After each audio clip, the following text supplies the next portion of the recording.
Please comment where you are watching in the world.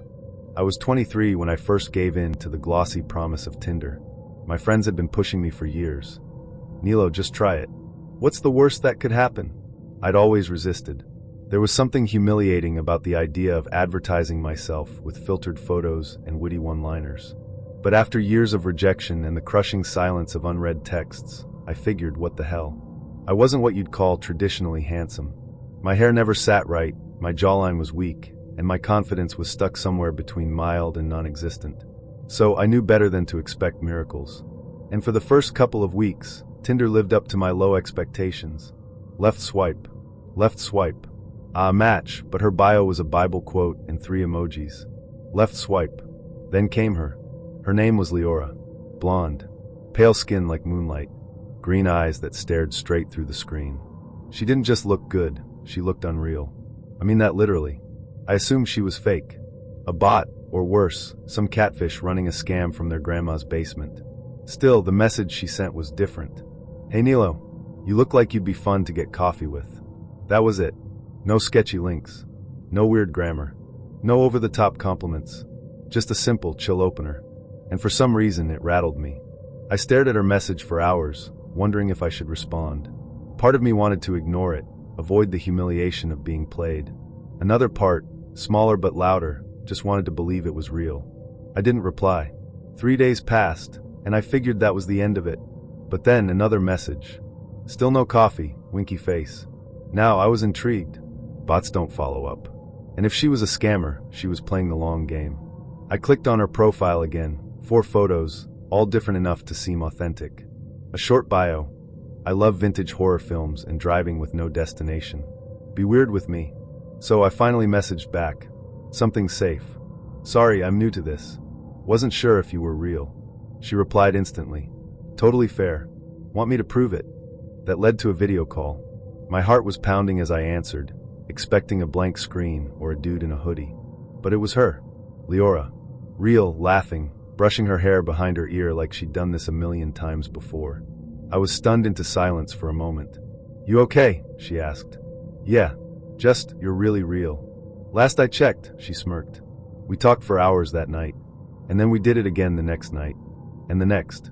It became a thing. FaceTimes before bed, voice notes during lunch, flirty texts with just enough bite to make me wonder if there was something more. About a month in, she asked me to visit her. I know it's a drive, she said, but I'd love to see you in person. It was 8 hours by car, which wasn't nothing. But I couldn't say no. I'd never met anyone who made me feel like she did. Like I mattered. Like I was seen. So I said yes. Took 2 days off work, packed a bag, and hit the road before I could change my mind. It wasn't until I was halfway there that things started to feel off. She texted constantly, like obsessively. Where are you now? How much longer? Are you reading my messages? At first, I thought she was just nervous. I was nervous too. But when I didn't reply for 20 minutes, I got 5 messages in a row, all caps. Answer ME. It made my stomach tighten, but I told myself to chill. Maybe she had anxiety. Maybe I was overthinking. Maybe everything was fine. I wish I'd turned around. But I didn't. I kept driving. By the time I pulled up to the address Leora had given me, it was just past 2 p.m. The sun was bright, but it didn't make the place look any less wrong. Her house sat at the end of a gravel road surrounded by dense woods, the kind that seemed to silence everything but your own heartbeat. The trees pressed in close, casting long shadows despite the daylight. For a second, I questioned whether I'd taken a wrong turn. Everything looked the same, dirt roads, rusted street signs, no cell reception. But then I saw it. The red buggy she'd sent me a picture of weeks ago, parked crooked in front of a battered garage. That was my confirmation. I'd made it. I parked beside it and texted her. Here, smiley face. Her reply came instantly. Just a smiley face. No words. No come on in. Just that. I stared at it for a second, thumb hovering over the screen. Something about it didn't sit right, too minimal, too cold. But I told myself she was just playing it cool. Maybe she was nervous. I stepped out of the car and approached the front porch, my boots crunching on the gravel. The house was older than I'd expected. Weather-worn siding. A boarded-up window on the second floor. The kind of place that might have once been charming, but had long since given up. As I raised my hand to knock, I felt it. That prickling sensation on the back of your neck when someone's watching you. I looked up. There, in the second-floor window, behind the dusty glass and cracked wooden frame, stood a man. His face was pale, almost gray, and his eyes locked onto mine like he'd been waiting for me. He didn't move, just stared. I froze, hands still midair. My heart did a slow, hard thud. Leora had mentioned her dad once, briefly. Said he was out of the picture and lived halfway across the country. Maybe he was visiting? Maybe she hadn't told me? I knocked. The door opened almost immediately, and Leora stood there, smiling like nothing was out of the ordinary. She looked even more stunning in person, taller, with a kind of effortless beauty that made you feel like she was the only thing in focus. "Hey, stranger," she said, stepping aside to let me in. I hugged her, probably a little too tightly. That window image still rattled around in my head, but her presence was grounding. Soft. Real. Inside, the house was sparse. Clean, but in a way that felt sterile, like no one really lived there. "So," I said, trying to keep my voice casual, "your dad's here?" Leora blinked. "What?" "I saw him," I said, gesturing toward the stairs. "Upstairs window. He was looking at me when I pulled up." Her face dropped. I mean, completely dropped. Color drained from her cheeks, and her lips parted just slightly, like she was trying to process what I'd said. "My dad's not here," she whispered. "He's in Oregon. He hasn't been here in months." I laughed nervously. "Come on, don't mess with me." "I'm not," she said, grabbing my wrist. "We need to leave. Now." The tone in her voice sent a spike of panic straight through my ribs. She didn't wait for me to respond. She pulled me back toward the front door, nearly tripping over the welcome mat. I followed, adrenaline kicking in as I tried to make sense of what the hell was happening. Once we were outside, she spun around to face the second floor. I did too, and there he was again. The man. The same man. Standing in the window, watching. But this time he looked different. Gaunter. Like he hadn't eaten in days. His eyes were sunken, yet locked onto us with terrifying clarity. Then, slowly, he stepped backward into the shadows, disappearing into the house. Leora clutched my arm. "Who the hell is that?" I asked, voice shaking. "I don't know," she said. "I swear, I don't know him. I live alone." I pulled out my phone and called the police. Leora stood behind me, silent, while I relayed what we'd seen. We waited by my car, doors locked, engine running. I kept my eyes on the house, on that upper window, but the man didn't return. When the cops arrived, two of them in separate cruisers, they searched the house top to bottom. They didn't find anyone, just the back door swinging open. The police left around sunset. No sign of forced entry. No man. Just the back door hanging open, swaying gently in the autumn wind like it had been waiting for something, anything, to walk through. One of the officers told us to keep the doors locked and call again if anything happened. That was it. No patrol. No lingering presence. Just two uniforms driving off into the trees, leaving us alone with a house that suddenly felt like it was breathing. Leora didn't want to stay alone. I didn't blame her. "Will you stay?" she asked, her voice faint, like a child asking for a nightlight. "Of course," I said, trying to sound braver than I felt.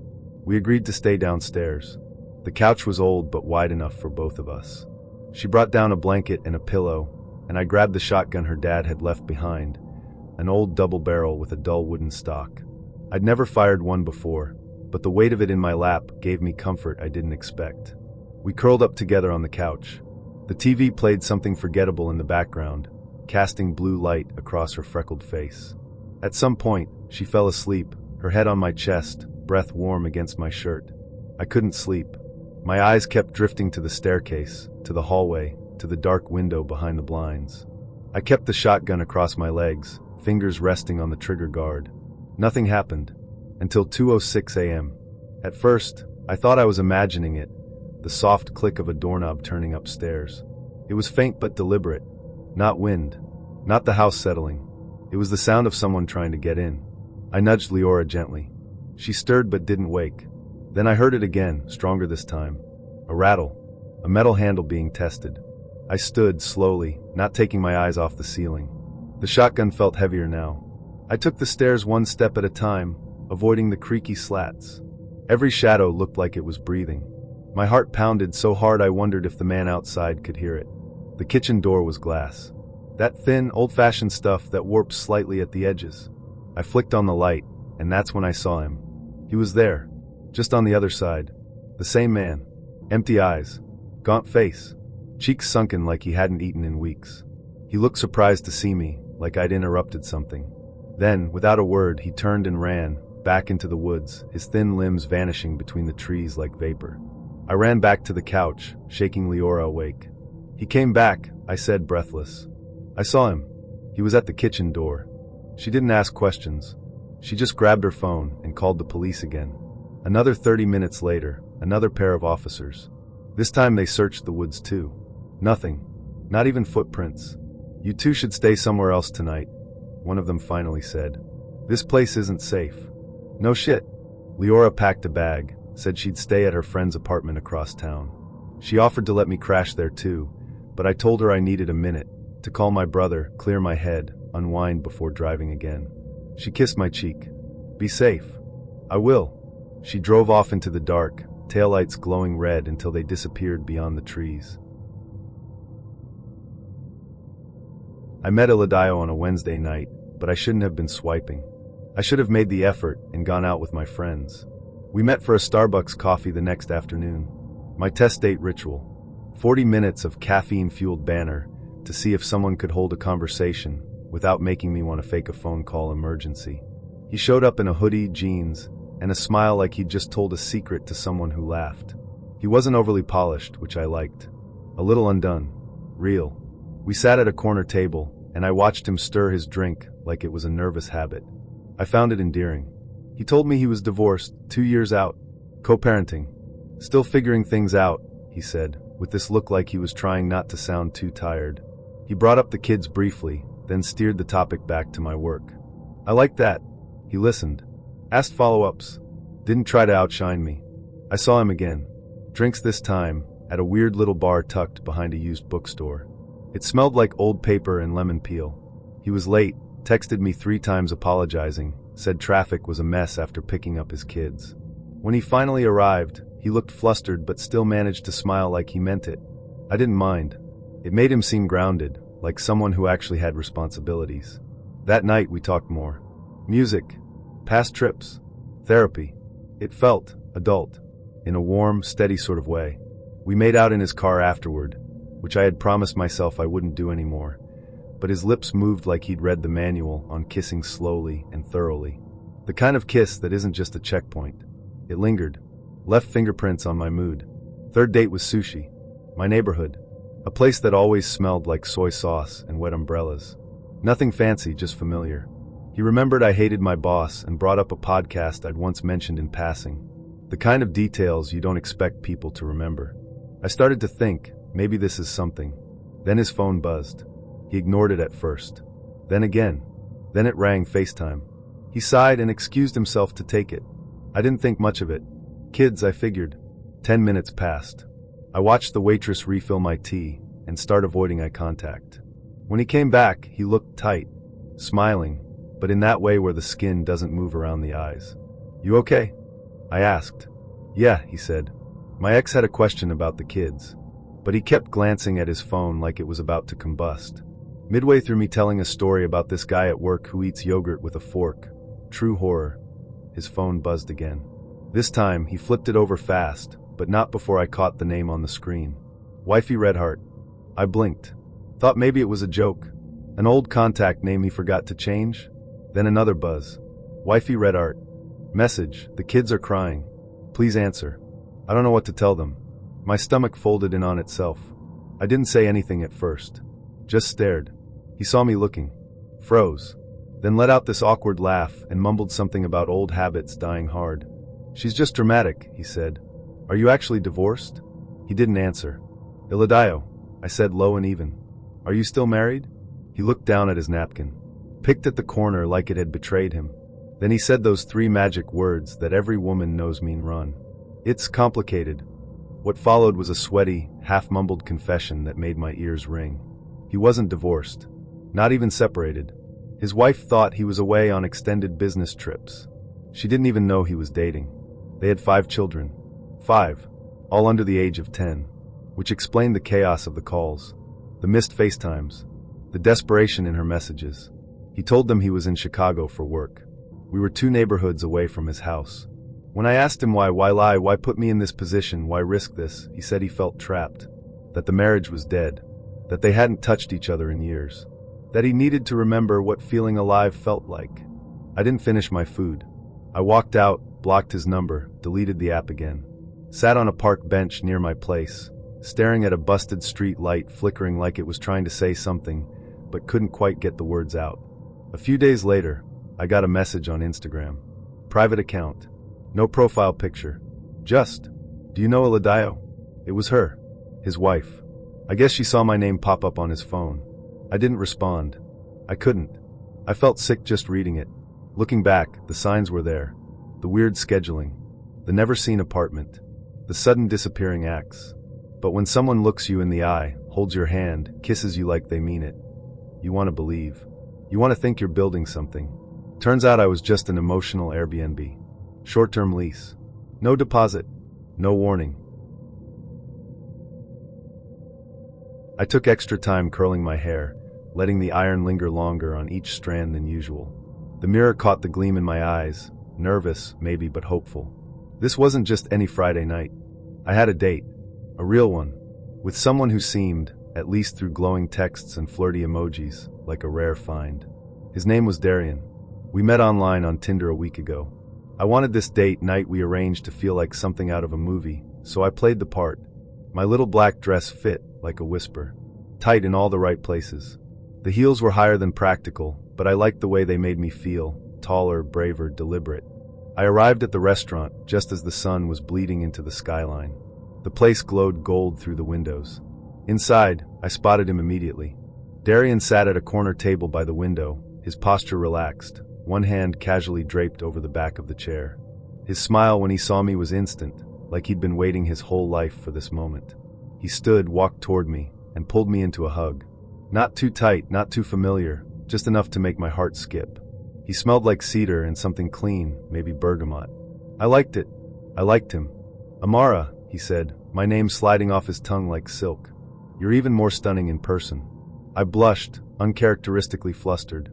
You're not too bad yourself, I replied, trying to sound breezy. We sat, and the waiter brought a bottle of red wine, Syrah if I remember right. Darian ordered it without hesitation, flashing a sleek black card I'd only ever seen in commercials. The waiter's eyes flickered with recognition. Get whatever you want, Darian said. Seriously, dinner's on me. I've been looking forward to this. Over appetizers, fig and prosciutto crostini that melted on the tongue, we talked. About everything. Work, childhood, bad dates, music, travel. I laughed more in 1 hour than I had in the past month. Darian had a way of listening that made me feel fascinating. Like I was something to be discovered, not just consumed.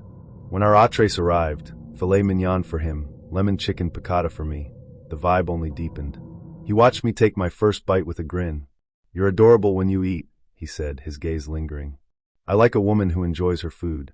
I don't know if it was the wine, the candlelight, or the way he was looking at me like I was the only person on earth, but I leaned in. I let my guard down. I told him things about my writing, my dreams to leave the city, my complicated relationship with my father. He listened, nodding, eyes intense but soft. He reached across the table once, squeezing my hand. You feel really easy to talk to, I whispered. He smiled. Maybe that's because I'm not playing games. I wanted to believe him. After dessert, a shared creme brulee, his idea, he suggested a walk around the neighborhood. The night was warm, the kind that makes you want to linger. I excused myself to the restroom, reapplied my lipstick with trembling fingers, and met him at the exit. We strolled arm in arm, passing boutiques and closed galleries, the city humming around us. Darian told me funny stories about his college days, pointed out places that held memories. He pulled me close when crossing the street. He made me laugh so hard I had to stop walking. Then, just as we turned down a quieter street, his phone rang. Ugh, sorry, he said, glancing at the screen. 1 second. It's work. He stepped away, phone pressed to his ear. I leaned against a shop front, watching as his entire demeanor shifted. His shoulders tightened. His face fell.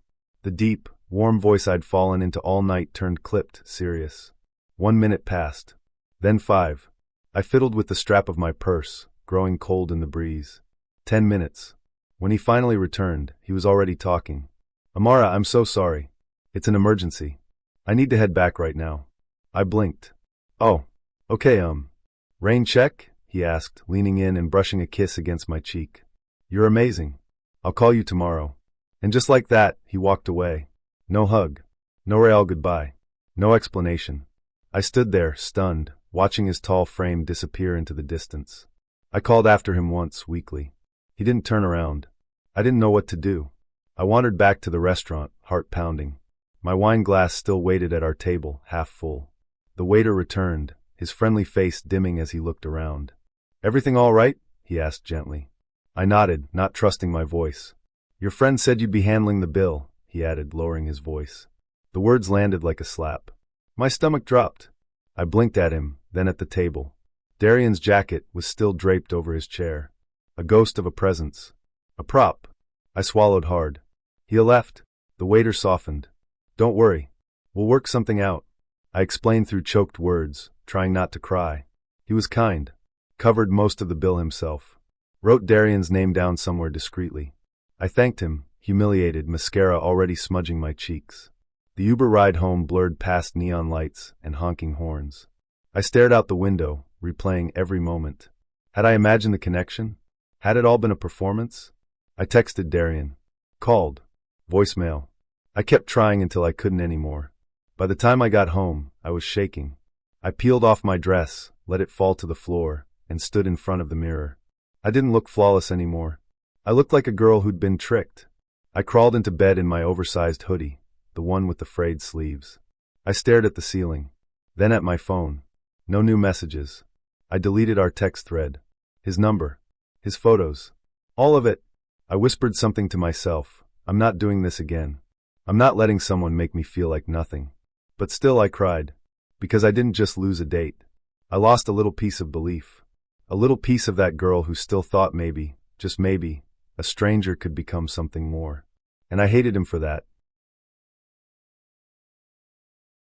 I've always believed in the thrill of the unknown, which is probably why Tinder never scared me the way it does some people. You meet people, you flirt, you risk a little. Sometimes it turns into something, sometimes it doesn't. But back in December of 2015, I wasn't looking for anything to commit to. Just a weekend of bad decisions and good stories. I was visiting some college friends in Bloomington, Indiana University. The snow was fresh on the ground, and the campus looked like it had been dipped in powdered sugar. It was the kind of cold that made your breath visible, your skin sting, your brain buzz just a little. We were drinking, laughing, catching up. That first night we hit a couple parties, and by the end of it, I was drunk enough to forget I wasn't 21 yet. The next morning, I woke up in a tangle of blankets on a friend's futon and checked my phone. Tinder had a couple new matches. One of them was a girl named Zelma. Not gonna lie, her profile caught me off guard. She was gorgeous. Dark curls, full lips, a nose ring. Her first photo was a mirror selfie with red LED lights behind her, and her bio was a single line. Tell me your worst idea. I messaged her. Driving to your place in the snow with no pants on. She replied, I'll unlock the door. That was it. We were off. We talked most of the day, playful, sarcastic, a little dirty. She was quick with her replies, sharp with her words. That night, while my friends were pre-gaming for another party, I told them I was heading out to meet someone. Dude, you just met her, one of them said. I know, I grinned. That's the point. I drove across town, following the address she gave me. It was one of those older apartment complexes, faded brick, metal banisters, a few broken porch lights. Not totally sketchy, but definitely not the kind of place you'd want to be loitering around alone after dark. When I pulled up, I texted her. Me, here. Which door's yours? She didn't answer right away. So I got out of the car and started walking around the building. That's when I saw it. Movement behind the blinds of one of the windows on the second floor. It was quick, just a shift of shadows, but then I looked closer and saw at least 3 people standing behind the glass watching me. Just standing there. Not talking. Not moving. I felt a chill crawl up my spine that had nothing to do with the snow. I texted her again. Me. Think I'm at the right building. You in 2B? A moment later, she finally replied. Zelma, front door's open. Just come in. I turned toward the main entrance.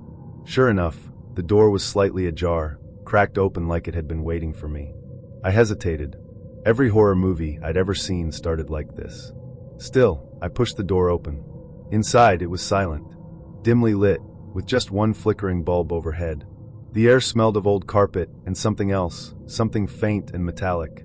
I reached for the light switch on the wall. Nothing. Then, from one of the apartment doors down the hall, I heard it. A voice.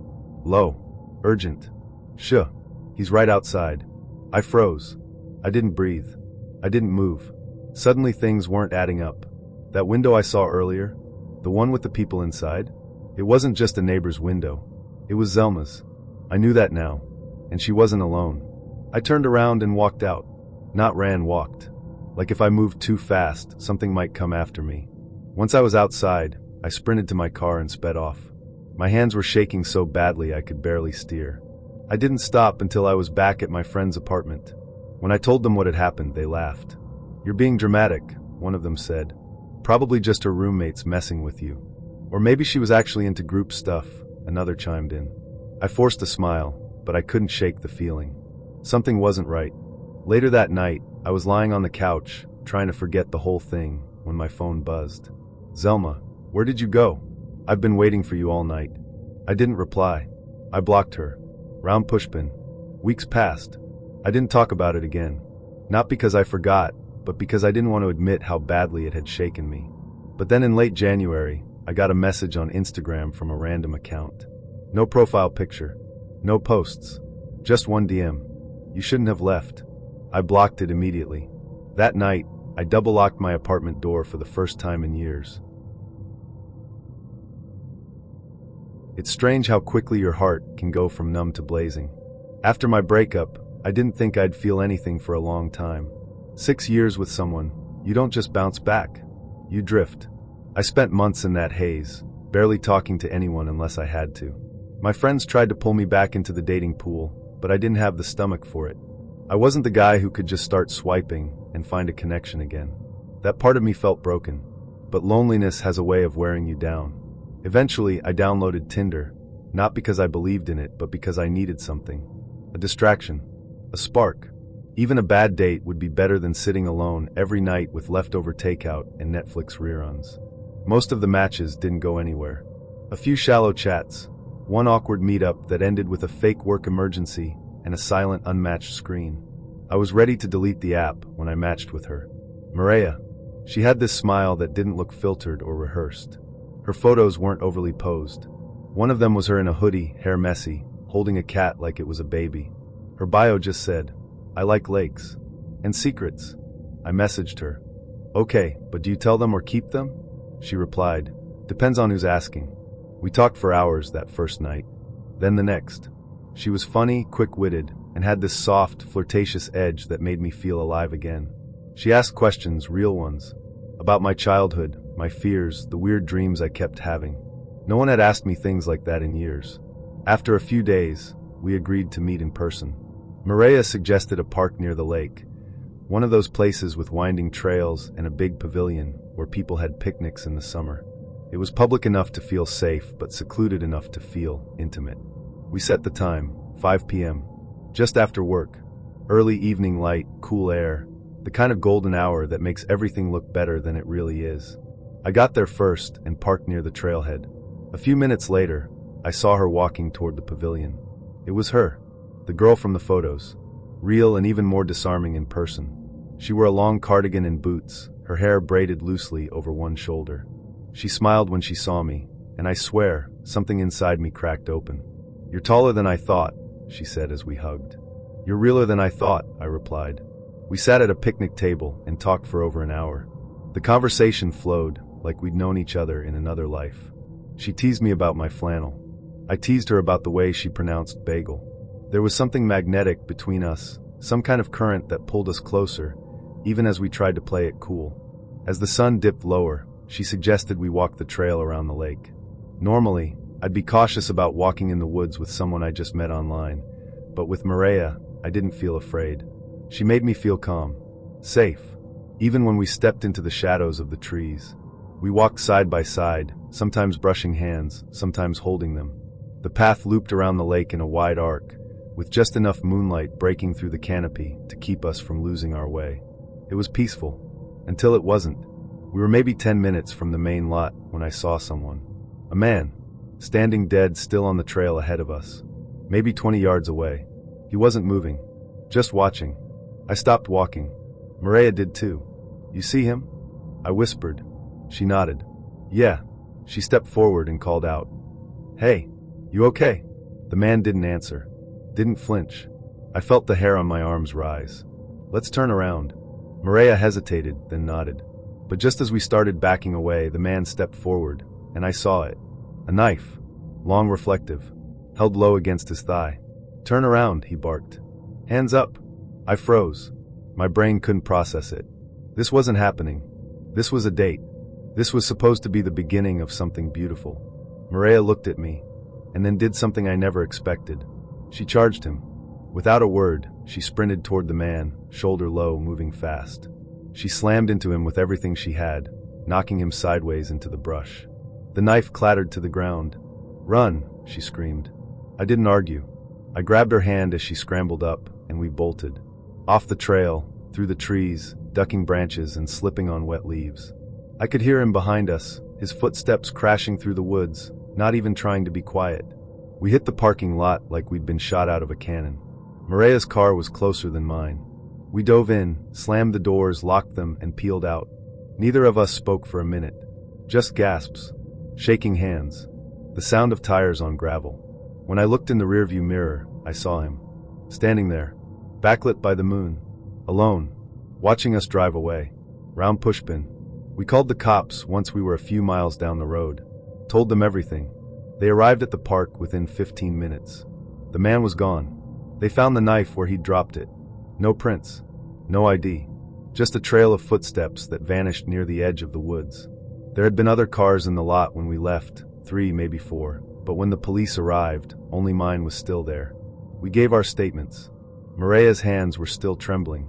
My voice cracked more than once. But the officers were kind. They took it seriously. Afterward, we didn't want to go home. Neither of us wanted to be alone. We found a 24-hour diner and sat in a booth until sunrise, talking about everything. What had just happened, what could have happened.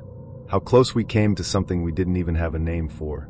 I remember her reaching across the table to touch my hand. I've never done anything like that, she whispered. You saved me, I said. We smiled, but there was something behind it. Something raw. There's a strange confidence that comes with wearing a badge. When I first joined the force at 21, I felt it immediately, that low hum of invincibility. The quiet belief that I could handle anything, anyone. That I was the one who would run toward the danger, not away from it. But that was before Sivya. Before the field. Before I learned that sometimes, being trained doesn't make you ready. I had just come off a difficult breakup when I downloaded Tinder. The app felt like a lifeline, something to distract me from the silence that waited every time I walked into my apartment. I wasn't looking for love, just connection. A pulse. That's when I matched with her. Sivya. She was stunning in a way that didn't make sense. Long black hair, sharp cheekbones, this piercing look that made it feel like she already knew your secrets. Her bio was short. Come watch the stars with me. I messaged her something stupid. She replied with something smarter. We clicked immediately. Over the next few days, we talked constantly. She was flirtatious, but not desperate. Confident. She told me she lived a little outside of town, on her family's property, and that her favorite thing was to lie in the field behind the house and stare at the sky. You'd like it, she told me. No noise. Just the stars. Just us. We agreed to meet on a Friday night. I picked her up just after 9. She slid into the passenger seat wearing a black hoodie and jeans, casual but magnetic. She smelled like cardamom and cigarette smoke. I told her it suited her. She smiled but said nothing. She directed me down a long dirt road, past rusted gates and fields dotted with tall grass. The moon was out, full and bright, casting silver across everything. It was the kind of night that made you believe something important was about to happen. When we got to the field, I parked by the edge of the woods. It was quiet, isolated, almost too perfect. She led me to a blanket she'd laid out earlier. We lay down, shoulder to shoulder, staring at the sky. For a while, it was everything she promised. Beautiful. Still. We talked about meaningless things, bad dates, old songs, the way time seems to stretch when you're happy. I felt myself relax in a way I hadn't in months. Then I saw it. Headlights. Distant at first, but moving toward us, slow, deliberate. A van, creeping along the edge of the field. I sat up. You expecting someone? Sylvia looked confused. No. The van kept coming. No sign of stopping. It was lined up head-on with my truck, like it intended to block us in. Stay here, I told her. My voice was too firm. Too practiced. My cop voice. I walked toward the van, hand instinctively brushing over the concealed pistol under my flannel. The driver rolled down the window. A man sat there. Mid-50s. Big. His face was round but tight, like a balloon about to pop.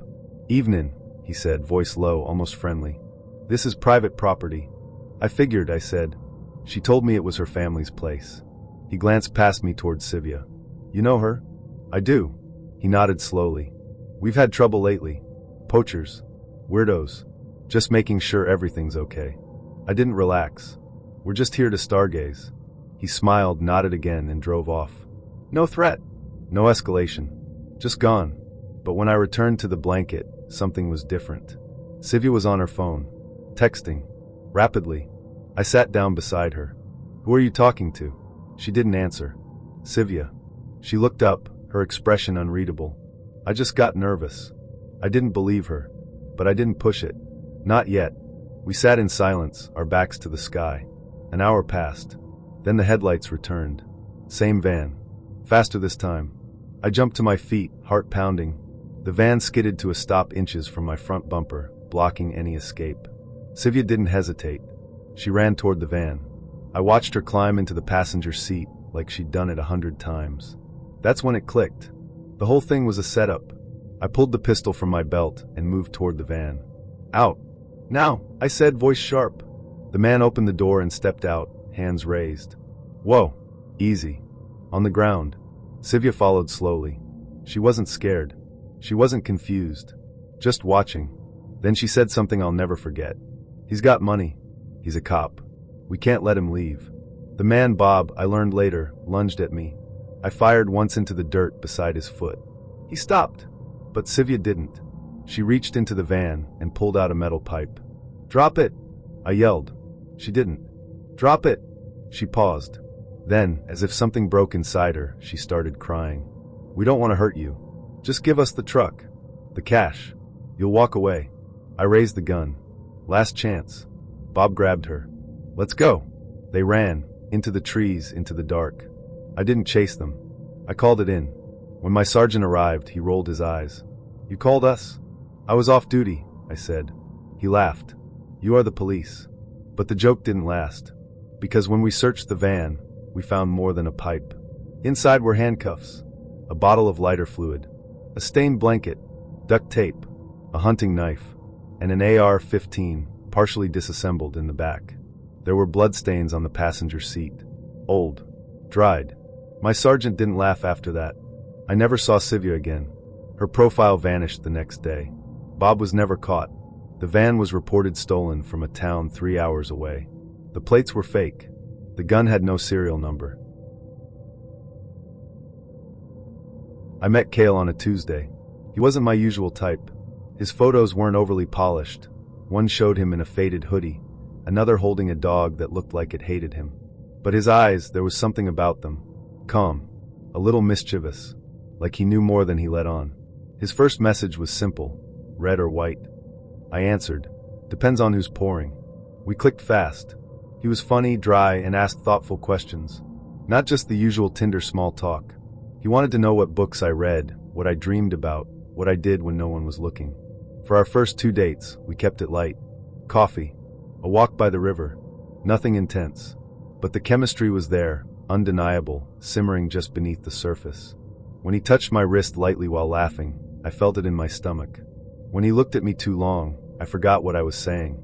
So when he invited me over to his place for wine on our 3rd date, I said yes. I didn't even hesitate. His house was quiet. Clean. Too clean, maybe, but I wasn't looking for red flags. I was looking at him. The way his shirt clung to his chest. The way he poured the wine without asking. The way he watched me as I took that first sip. We sat on his couch, the lights low, music playing softly from a speaker in the corner. It was one of those nights that felt scripted. Warm. Private. Charged. We talked about nothing and everything, bad dates, old friendships, what we'd do if we could disappear for a week. He leaned in close when I spoke, eyes locked on mine. I remember thinking I could fall for this guy. The wine was smooth, sweet, just a little too sweet. About 20 minutes in, I started to feel it. Not drunk, not tipsy, heavy. My arms felt like they belonged to someone else. My head buzzed, not in a warm way, but like I was underwater. I blinked too slowly. My words started to tangle together. And suddenly I knew what this was. At a party during sophomore year, I had been roofied. It had only taken 15 minutes then, and the symptoms were exactly the same. That sinking, syrupy gravity pulling me toward unconsciousness. Panic hit me hard, but I didn't show it. I smiled. I laughed at something stupid he said. I asked if I could use the bathroom. He smiled back, casual.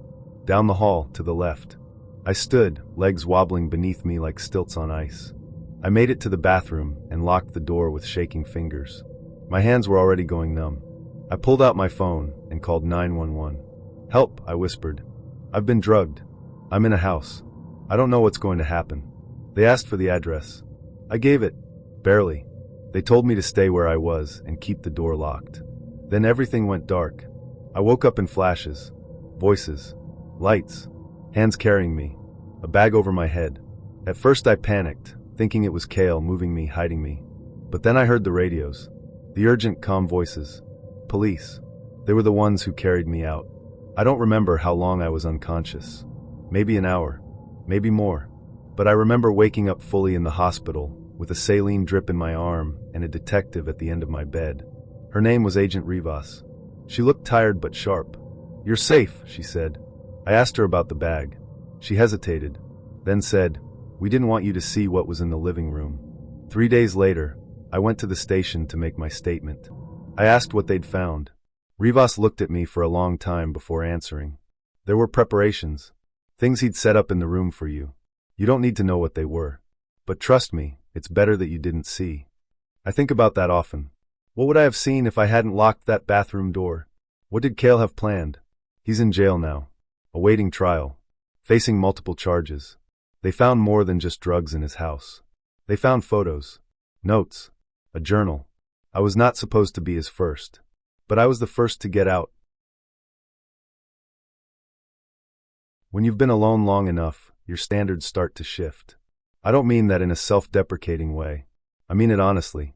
You stop looking for sparks and fireworks. You just want someone to look at you and mean it. Someone who replies to your messages without making you wait.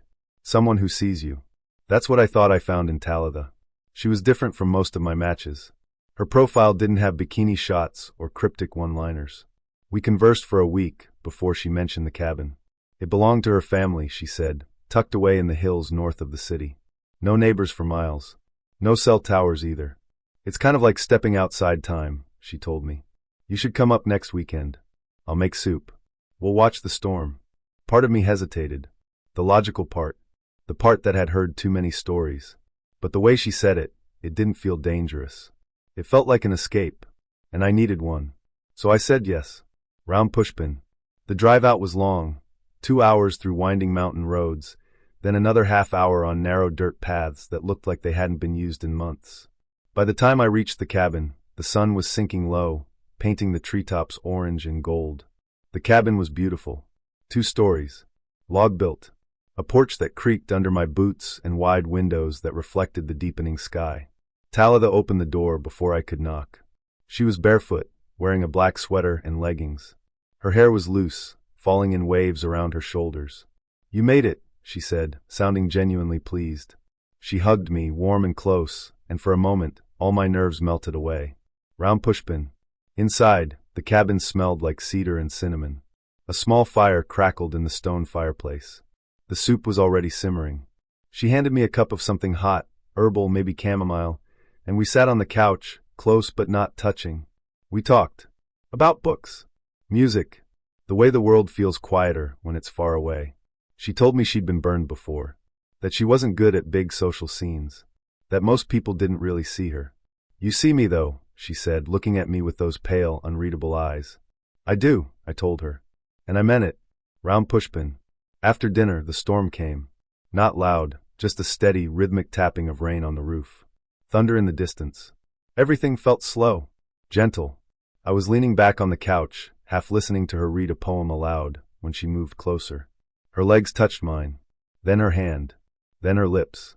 The kiss was slow, intentional, like she'd been waiting all night to decide if I deserved it. We kissed for a long time, her hands moving to my collar, her breath warm against my cheek. There was a tension in it, a hunger. But just as things started to heat up, just as my hand slid under her sweater, she pulled away. "Not yet," she said softly. "Let's play a game first. Round pushpin." She stood and walked to the fireplace, where she picked up a small wooden box. Inside were slips of paper. "Questions," she explained. "Truth only. No lies." I agreed. She pulled the first one. "Have you ever hurt someone you loved?" The air shifted. I swallowed. "Yeah. Not on purpose. But yeah." She nodded, as if expecting that answer. I pulled one. "What's your biggest fear?" She smiled. "Being forgotten." Then her turn again. "Would you be able to hurt someone if they deserved it?" The question hung in the air like smoke. "Define deserved," I said. She didn't answer. Just watched me. Round pushpin. The game went on, each question darker than the last. "Have you ever wanted to disappear? Would you help someone cover up a crime? If I asked, would you stay here forever?" I laughed at that last one. But she didn't. "I'm serious," she said. I looked around the room. The windows. The door. The fire. Something began to twist in my gut. "Talitha," I said carefully, "is this cabin really your family's?" She tilted.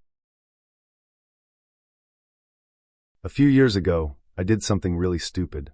I'm not going to sugarcoat it. I made a choice that could have cost me my life.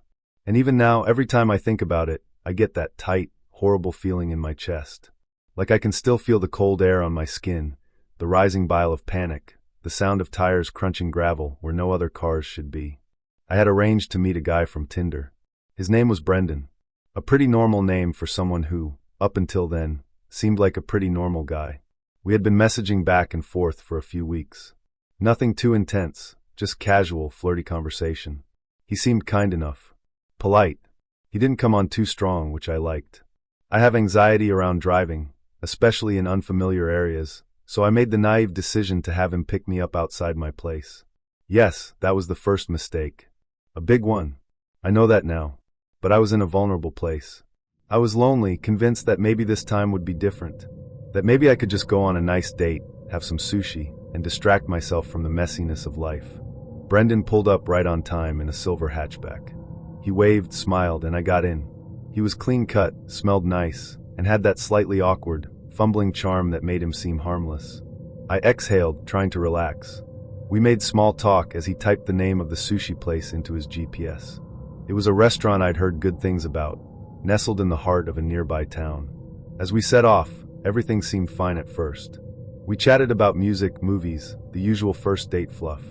But after maybe 20 minutes, I noticed the scenery changing. Subtly at first, fewer houses, fewer cars, more trees. Then it was obvious. We were in the woods, like proper backcountry dirt roads and thick trees pressing in on both sides. There was no cell signal, no landmarks, just winding roads and the sound of the car's engine cutting through otherwise oppressive silence. I tried to keep my voice light, though my stomach had dropped. "Are we still heading to the sushi place?" Brendan glanced at the GPS, then gave me a sheepish look. "Yeah, I swear. This is just the fastest route. The GPS must have picked a shortcut." I nodded, but something in his tone didn't sit right. His voice was tight, defensive, like he was trying to convince himself, too. "Can we just head back to the main road?" I asked, trying to sound calm. "This feels off." He chuckled nervously. "I know, right? I was thinking the same thing. This is creepy. Don't worry, I'll get us back to civilization." But I didn't feel reassured. I glanced at his hands on the wheel. They were gripping it tightly, knuckles pale. There was sweat on his forehead, despite the chill from the car's AC. I must have looked pale myself because he kept glancing at me, then back at the road. "I swear I'm not doing anything weird," he said suddenly, voice cracking just a little. "I'm just following the GPS." That made it worse. Who says that unprompted? I pulled out my phone, instinctively wanting to check the map myself, but of course, no signal. None at all. Brendan noticed and said, too casually, "Yeah, there's no signal out here, love." It was that word, love, that made my blood run cold. It felt too familiar, Too sudden, like he was trying to comfort me in a moment that didn't call for it. My fingers started to tingle, cold and clammy, while sweat beaded at the back of my neck.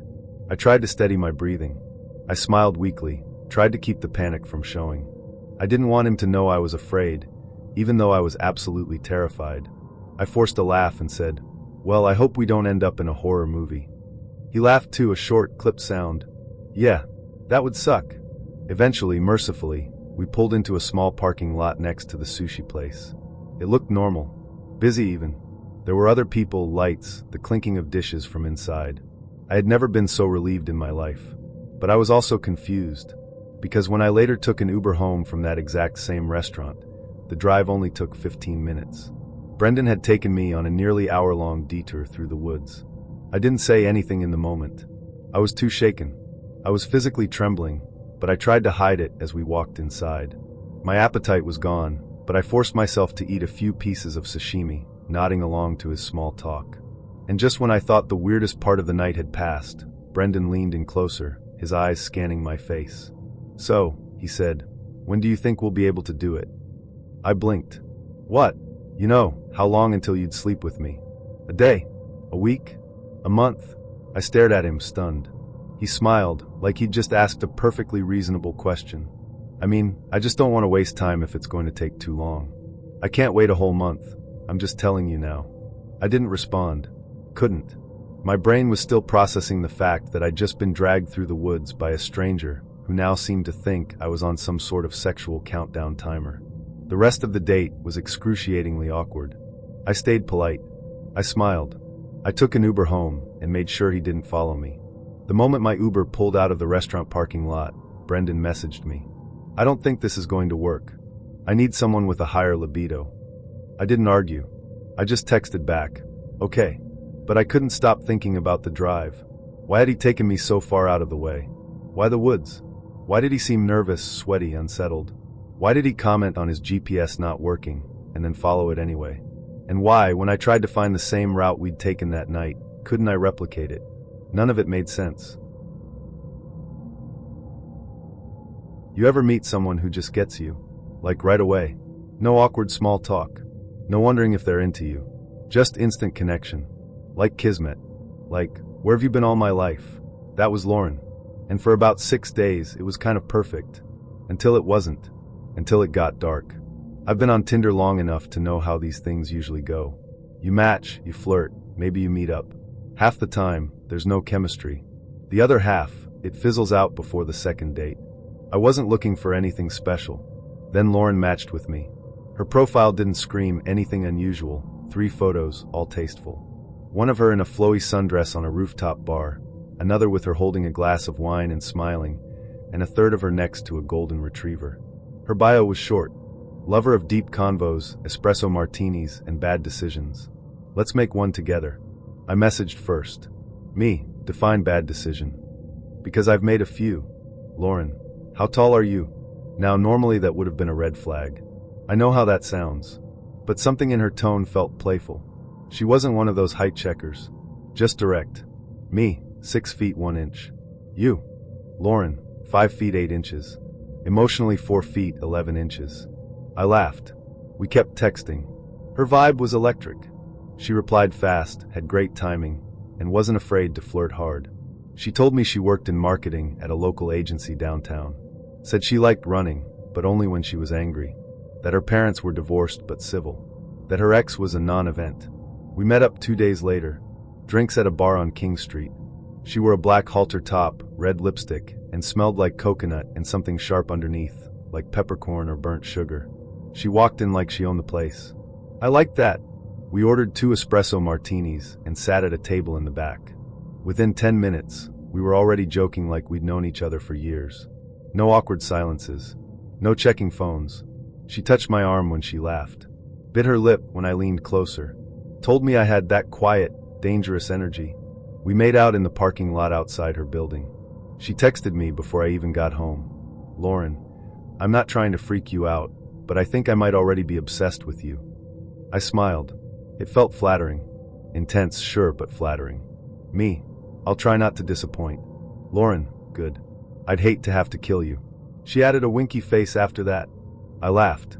In hindsight, maybe I shouldn't have. Day 2. She asked to see me again. That night. I said sure.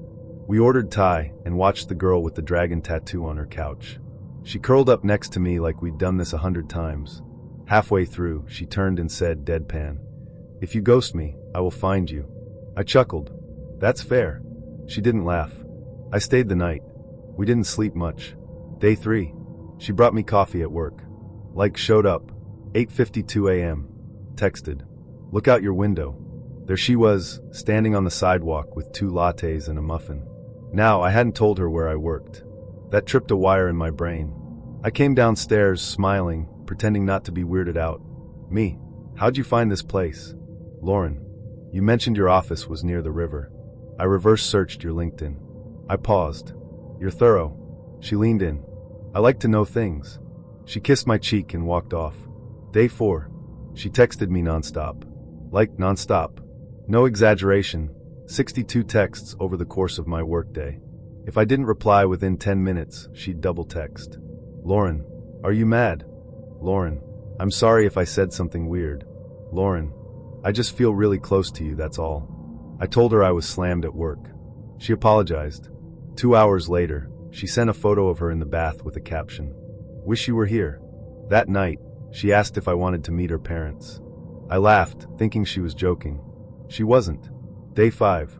She showed up at my place. Uninvited. She'd never been there before. I never gave her my address. I came home from the gym and found her sitting on my stoop, holding a plastic container of lasagna. "I made this for you," she said, like it was the most natural thing in the world. I asked how she found my place. She said she just followed the trail. I didn't press. We ate. It was good. We had sex. She cried after, said she didn't know why. I held her awkwardly until she fell asleep. I stayed awake. That's when I started to feel it. The shift. The thing that happens when someone crosses from intense to unsettling. Day 6. I told her we needed space. I was gentle. Said I liked her, but it was moving too fast. She didn't respond for 5 hours. Then she sent a string of messages. "Lauren, I knew this would happen." "Lauren, you're just like everyone else." "Lauren, you said you liked me. Was that a lie?" "Lauren, I don't understand." "Lauren, don't do this to me." "Lauren, please." I didn't reply. She sent a voice memo. I didn't listen. Then she posted a photo on Instagram, black and white, her face half in shadow, mascara streaked. The caption, "He said he was different." Day 7. I blocked her. Phone. Instagram.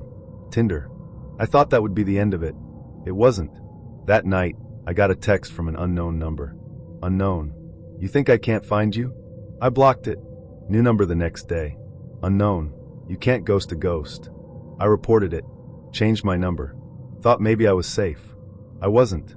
About a week later, a coworker said someone had called the office asking for me. Said she was my fiancée. Left a message. "Tell Jay I forgive him." I hadn't told anyone at work about Lauren. No one even knew I was dating.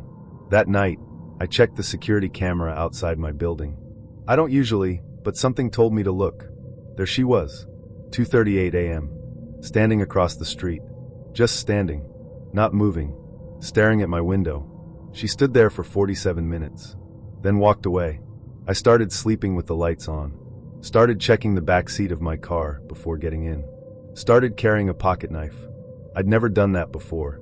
2 days after that, I got a package. No return address. Inside, a photo strip. You know, the kind you take in a booth at the mall. Except I hadn't gone to any booth. The photos were of me. In my apartment. Sleeping. Different angles. Different nights. In one, my eyes were barely open like I'd stirred. She'd been inside. I called the police. They took a report.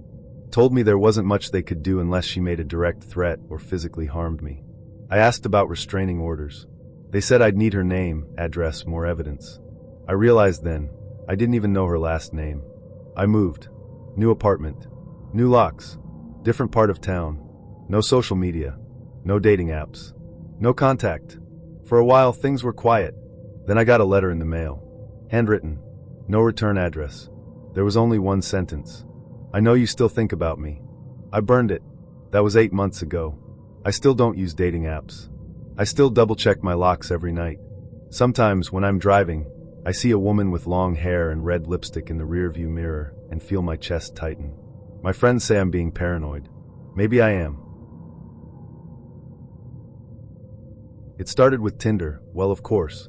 I was living in Portland, Oregon, working remotely as a UX designer for a tech company based out of Boston. I'd gotten used to the loneliness that comes teamed up with long hours and rainy afternoons. Swiping became more of a habit than a hope of mine. But then Jiro's profile stopped me in my tracks. He wasn't just attractive, he looked like someone who had stories to share, and I love stories. His photos were the perfect blend of rugged and thoughtful. Hiking, working out, long walks, rock climbing. I swiped right with no hesitation. His first message came through seconds later.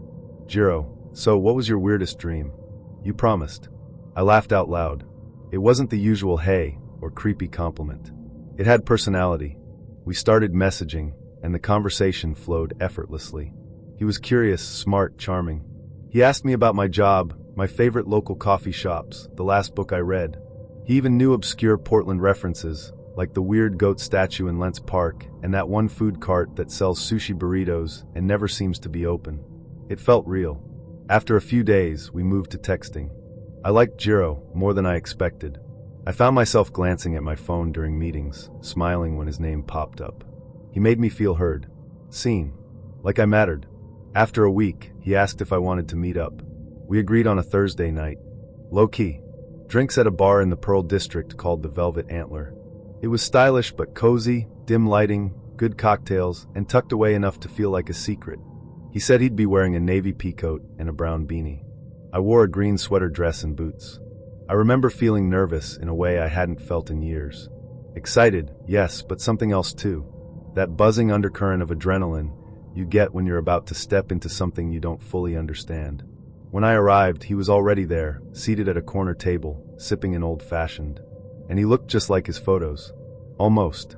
That's the thing I can't explain. He was the guy in the pictures, absolutely, but there was something off. Like when you see a wax statue of a celebrity and it's perfect, but not quite alive. His eyes were a little too still. His smile didn't quite reach his face. But I ignored it. I told myself I was overthinking. We greeted each other with a hug. He smelled like cedar and spice. His voice matched his texts, low, smooth, a little playful. We ordered drinks and started talking about everything: music, travel, photography, the absurdity of dating apps.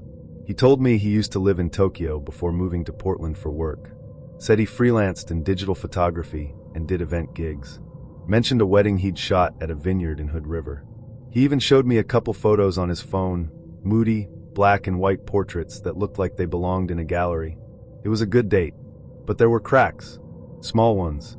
Whenever I asked about his job, he'd get vague. I'm between projects, he'd say. Or, the freelance hustle. When I asked which neighborhood he lived in, he said, sort of close to Alberta, but couldn't name a cross street.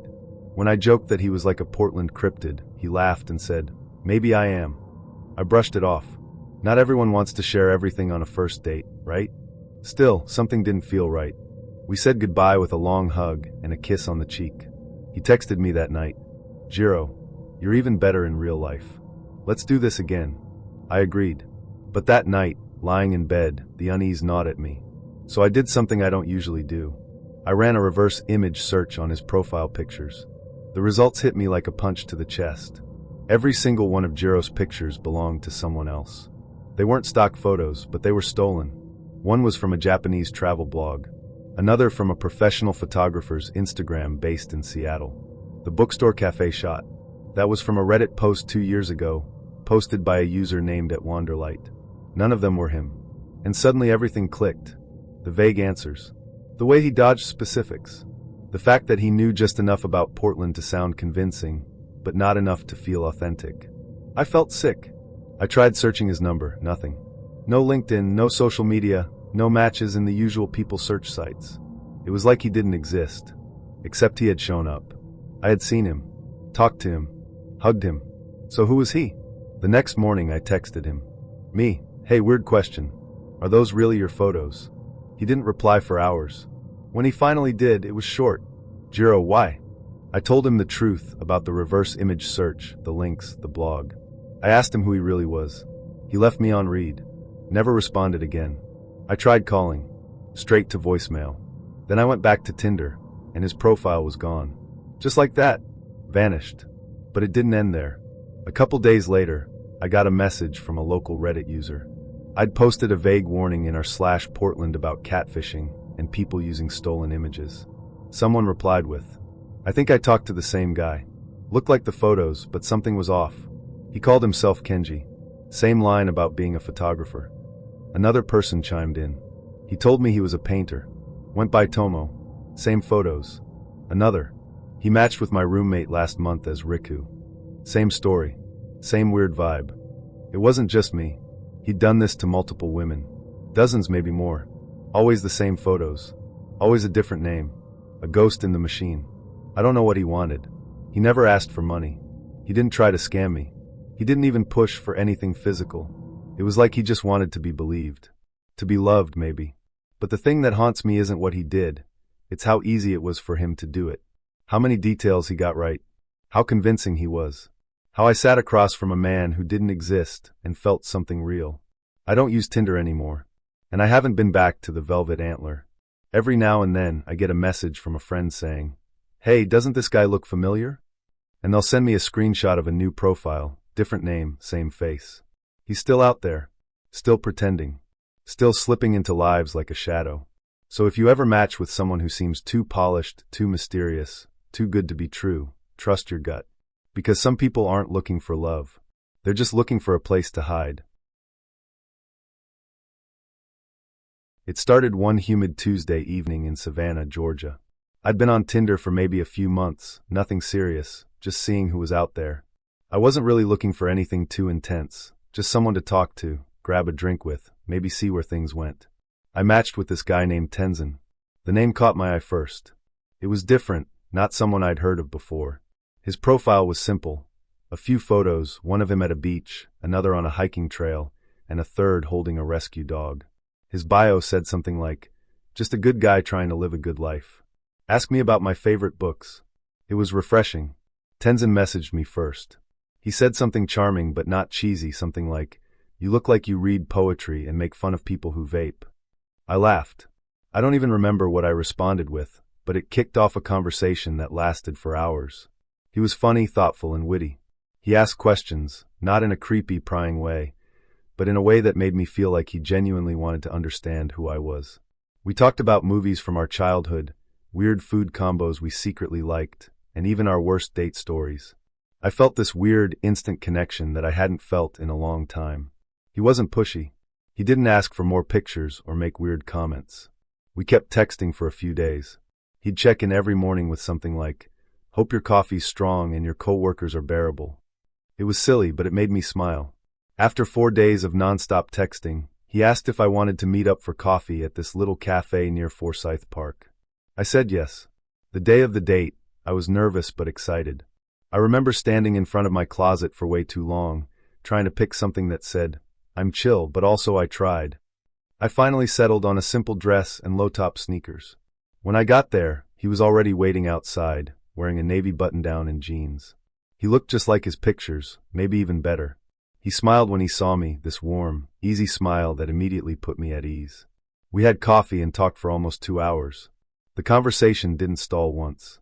He told me about growing up in Boulder, Colorado, and how he ended up in Savannah for work. He said he worked in nonprofit management, something to do with youth outreach programs. I told him about my job in graphic design and how I was trying to get more freelance clients. He listened, really listened, and even remembered little details I'd mentioned earlier.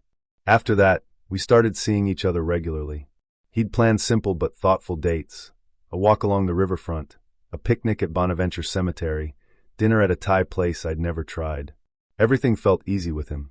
Comfortable. Safe. That's probably what made the fall so hard. It started with little things. He'd mention his ex, Nalia, more than I thought was necessary. At first, it was in passing. Nalia used to love this song, or we came to this place once. It didn't bother me too much. We all have pasts, right? But slowly, the tone of how he talked about her began to shift. He'd joke that she was obsessed with him, that she wouldn't leave him alone. "She still messages me, can you believe that?" he'd say with a chuckle. "Some people just can't let go." I remember laughing nervously the first time he said that, not knowing what to say. I asked him once, "Are you sure she's not going through something difficult? Maybe she just needs closure." He waved it off. "She's unstable," he said. "It's not my job to fix her." That should have been the first red flag. But I didn't want to be the suspicious girlfriend. We weren't even exclusive yet. I told myself he was just being honest, maybe even venting. I didn't want to seem jealous or controlling. So I let it go. But the mentions of Nalia didn't stop. In fact, they increased. He'd tell me she was still calling, still texting, still trying to see him. "She just won't take a hint," he'd say. "I haven't responded in months." He said it so casually, like it was an annoying fly buzzing around that he couldn't get rid of. I started to feel uneasy. I didn't know why exactly. It wasn't just the way he talked about her. It was the way he laughed when he did. It felt off. Too rehearsed. Too dismissive. I wanted to believe him, so I did. But something in my gut told me not to. The real turning point came one night when we were watching a movie at his place. He got up to go to the bathroom and left his phone on the coffee table. I wasn't trying to snoop, but when it buzzed, the preview showed a name I recognized. Nalia. My stomach flipped. The message was short. "I don't understand you." I stared at it, my fingers twitching. I knew I shouldn't, but I picked up the phone. It wasn't locked. My heart was hammering in my chest as I opened the thread. I expected desperate messages from her. Pleading. Apologies. Maybe even angry rants. What I found was something else entirely. The messages weren't from her to him. They were from him to her. Dozens of them. He was the one texting her. Long, emotional messages saying how much he missed her. Telling her how he never wanted things to end the way they did. Saying he couldn't stop thinking about her, that he still loved her. I scrolled further. There were photos. Photos of him and me. Selfies we'd taken at Wormslow Historic Site, pictures from our dinner dates, even one of me laughing in his kitchen. He'd sent them to her, along with captions like, "Trying to move on. You wouldn't believe how happy I look. But it's just a mask." I felt like I was going to be sick. My hands were shaking. I put the phone down just in time before he came back from the bathroom. I tried to act normal, but I could barely focus on the movie. My mind was spinning. He had lied about everything. About being over her. About not responding to her messages. About who he really was. I didn't know what to do. Part of me wanted to scream, to confront him right then and there. But another part of me was frozen. I couldn't believe any of this was real. How could someone so kind, so attentive, be so deceptive? Over the next few days, I kept my distance. I couldn't bring myself to answer his texts. I was trying to process it all, but the more I thought about it, the worse it got. He hadn't just lied, he'd manipulated me. Played both of us. He wanted her back, but used me as a way to provoke her. Or maybe he was just trying to convince himself he'd moved on. I'll never know. When I finally broke up with him, I didn't tell him what I found. I just said I needed space, that I didn't think we were a good match. He tried to talk me out of it, said he cared about me, that he was serious about us. But I knew better. I didn't give him a chance to explain. I deleted his number that night. Blocked him on everything. I erased his photos, our messages, even the playlist we'd made together. It felt like I was scrubbing him out of my life. "Oh God!" I screamed while gripping the edges of the leather couch. "Oh God!" That's when it happened. A chime echoed through the room, followed by a cool, robotic voice. "Would you like to order a spiritual guide?" We both froze. Everything stopped, breath, rhythm, the world itself. For a moment, even the air in my Washington, D.C. apartment seemed to hesitate. It was Alexa. She'd been listening. And that was just the beginning. I matched with George on a rainy Thursday.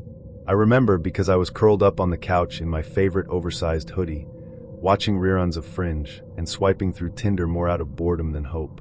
His profile was clean. Just 3 photos. One of him at a food truck festival, another hiking in Shenandoah, and the last one, my favorite, just him smiling casually, holding a paperback copy of Slaughterhouse-Five. No filters, no gym selfies, no obnoxious bios. His opening message was simple. "Are you real? Because I've been caught in catfish territory one too many times." I laughed. We started talking. And the messages didn't stop for days. George was different. Not just in the he listens kind of way, but in the way he spoke. He was thoughtful, curious, and a little bit sarcastic in the best way. We talked about everything, books, art, the weirdest things we'd ever ordered on Amazon. He made me laugh so much I found myself checking my phone every 10 minutes just to see if he'd replied. We met a week later for coffee in Georgetown. It was 5:30 p.m., and the sky was turning that perfect kind of orange that makes the city glow.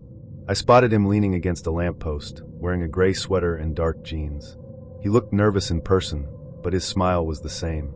And holy hell, was he taller than I expected. Our first date lasted 4 hours. We talked until the cafe closed, then walked along the waterfront. He kissed me under a string of fairy lights outside a bar that was closing down for the night. It was cinematic. It felt like something out of a movie. By the third date, I was hooked. And by the fourth, we were tangled in my sheets, laughing, kissing, and pausing long enough to remember how much we liked each other outside of the physical stuff. Then came the night Alexa joined in. It was a Saturday night, and we were 3 glasses of wine deep. We'd cooked together, some lazy version of pasta with way too much garlic, and ended up on the couch, tangled in each other, half watching a documentary about cults, which is exactly the kind of thing I watch when I'm trying to feel better about my own life choices. One thing led to another, and, well, we forgot about the spaghetti. Things got intense. George was more vocal than usual, and I wasn't exactly silent either. We weren't loud enough to wake the neighbors, but definitely not whispering sweet nothings either. And then in the middle of it, right at the peak, he shouted, "Oh God!" I echoed it, loudly, repeatedly, and that's when Alexa chimed in. "Would you like to order a spiritual guide?" We both stopped mid-motion. George stared at me. I stared at him. Then we both turned toward the bookshelf, where the small black cylinder with the glowing blue ring sat quietly, like it hadn't just shattered the mood with its unsettling suggestion. George blinked. Did she just offer us a priest? I burst out laughing. I mean, I couldn't help it. The absurdity was too much. But then, I realized something. The device had responded to us, which meant it had been triggered by something we said, or by how we said it. And that was when it got weird. I stood up, grabbing the remote to kill the background music. Okay, that's creepy, right? George still looked amused. Maybe she just thought we were having a spiritual crisis. I shook my head. No, George. You have to say Alexa to trigger her. We didn't say her name. He froze too. Neither of us had said Alexa. Not once. I walked over to the device and asked, "Alexa, did you hear that last conversation?" Her light flickered. Then, "I'm sorry, I didn't catch that." Liar. I unplugged it. George tried to laugh it off. It's probably just a glitch. They happen all the time. Yeah, I said, but my voice didn't sound convinced. Glitches don't recommend spiritual guides mid-foreplay. We joked about it for the rest of the night. But when George went home the next morning, I started thinking more seriously. What else had Alexa heard? I went onto my Amazon app and checked the voice history log. You can request your device's recordings. Most people don't even know that. I'd only done it once months ago, when I thought she misheard me asking for the weather and played a Nickelback song instead. I downloaded the log. There were dozens of entries. Most of them were normal stuff. Me asking about the weather, setting timers, playing music. But then I saw one labeled audio recording, March 18th, 11:46 p.m. That was the night George and I were together. The time matched exactly. I pressed play. The recording started with a laugh, my laugh. Then George's voice, clear as day. "You feel like a sin I don't want to confess." My breath caught in my throat. More audio followed. Groaning. Moaning. Words I don't even remember saying. It wasn't just snippets. It was multiple minutes of audio. I slammed the laptop shut. My hands were shaking. This wasn't a glitch. This wasn't a joke. Alexa had been recording us. Not just listening for her wake word, but actually keeping recordings. I deleted them all. Then I unplugged the device, took it to the sink, and held it under running water until the blue light died. I didn't tell George at first. I didn't want to freak him out. But a few days later, he texted me something that made my blood run cold. "George, hey, weird question. Did you say something about a spiritual guide the other night? Or was that not you?" I stared at the message. He hadn't been joking. He'd heard it too. It hadn't been just a glitch or a weird wine-fueled hallucination. I called him immediately. Told him everything. The recordings. The logs. The playback. The audio files with our names attached. George was silent for a long time. Then he said something I'll never forget. "You think someone else heard it?" I hadn't even considered that. But now I couldn't stop thinking about it. What if someone at Amazon was listening? What if the recordings were being stored somewhere, accessible to contractors or developers? There had been stories, whistleblowers, articles, but I'd never paid attention. Now I couldn't look away. That night, I went through every smart device in my apartment. My smart TV. the light bulbs, even the thermostat. If it had a mic, I either unplugged it or smashed it. I don't care if that makes me sound paranoid. Wouldn't you be? Weeks passed. George and I kept seeing each other, but something had shifted. We both felt it. That moment, when a machine interrupted something so private, had left a mark. We joked about it sometimes, but underneath the laughter was discomfort, a shared unease. One night, George came over with a gift. He handed me a small box and said, "For your peace of mind." Inside was a tiny white noise generator. No Bluetooth. No mic. Just static. "Let's make our own soundtrack," he said. I kissed him for that. Ghosting is supposed to be the end of things. You block a number, delete a contact, maybe feel a little guilty, but it's over. The other person fades. You move on. That's how it works. At least, that's how it's supposed to work. But Matthew didn't fade. He followed. Not in the obvious sense. Not with footsteps or knock-knock stalking. He was quieter than that. Smarter. More patient. And it all started with a note under my windshield wiper. We matched in early May, right after the first real stretch of sun broke through the gray Seattle spring. I was in that restless, I should get out there again headspace. Swiping half-heartedly. Not expecting much. Matthew's profile was simple and clean. 3 photos. One with a dog, golden retriever, bonus points. One at a mountaintop, and one black and white shot of him sitting in a coffee shop, staring out the window. His bio read, "Looking for quiet moments and loud laughter." I make a mean French press. It wasn't flashy, but it felt grounded. We matched on a Tuesday. He messaged first. "Matthew, I'll make you coffee if you promise not to ghost after 1 cup." I smiled. Me. Only if it's strong. Matthew, it's stronger than my last relationship. We met 4 days later. Saturday afternoon. Pike Place. He wore a soft gray hoodie, dark jeans, and that kind of easy confidence you can't fake. Not overly charming. Just calm. Present. He smelled like cedar and something faintly herbal, like tea or cologne made for introverts. We walked through the market, got coffee from a little place tucked into an alley, and sat on a bench overlooking the water.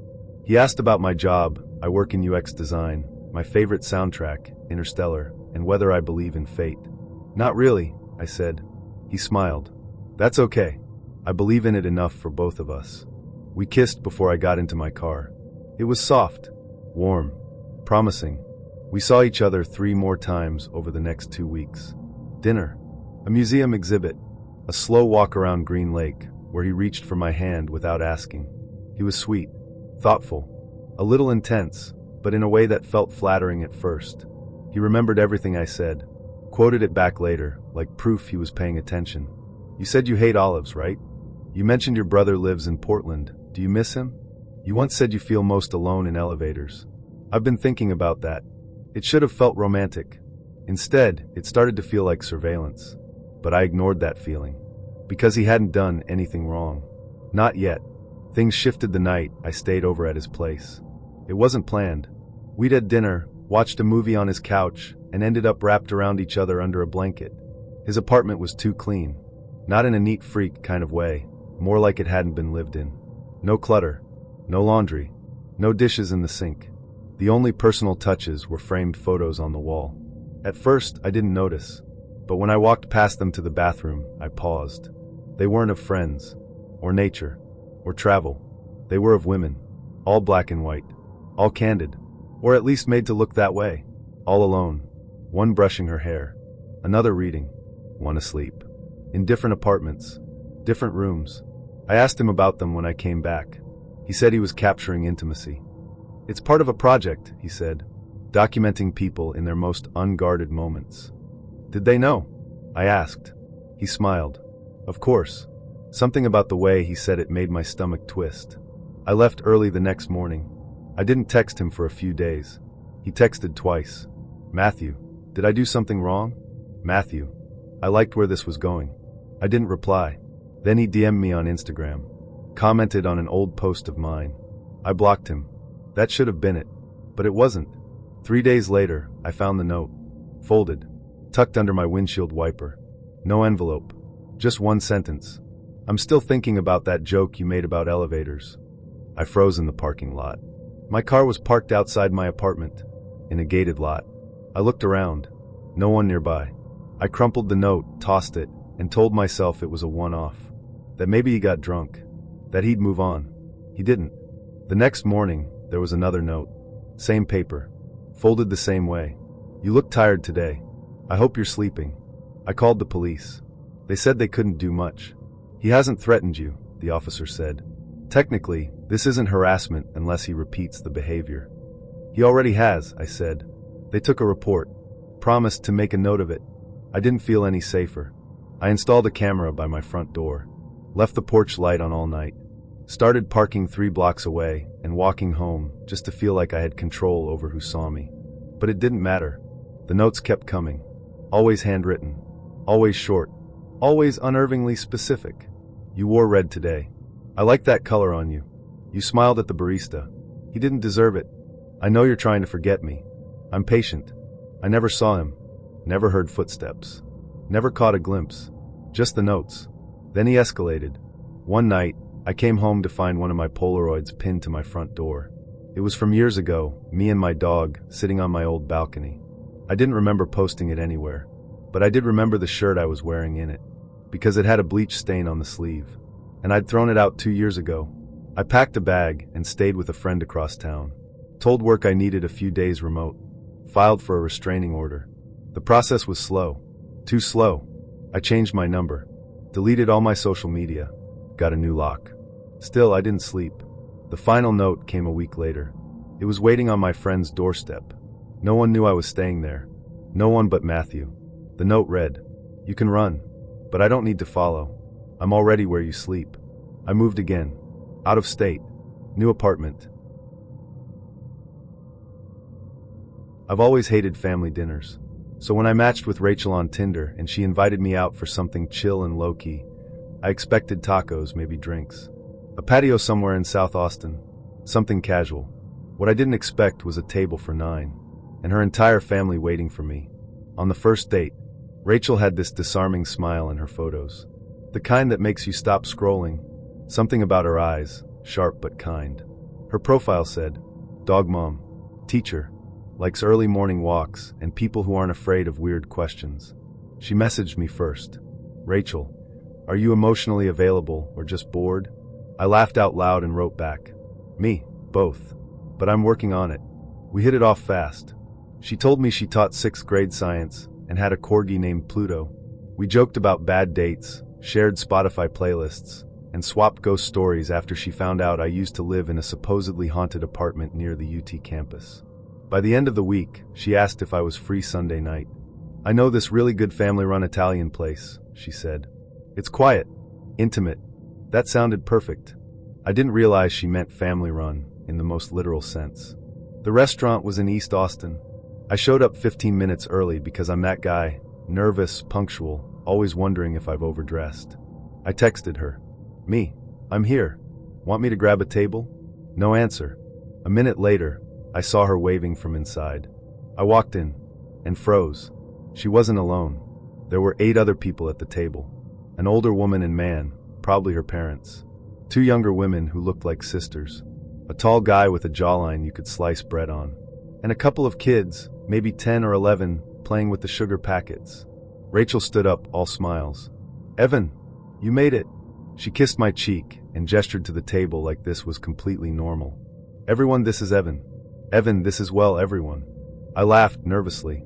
Did I miss a birthday or? "Nope. Just dinner," she said. "We do this every Sunday. It's kind of a tradition." I looked at the table again. There was already a chair for me. A menu. A glass of water. A place set. Like they'd been expecting me.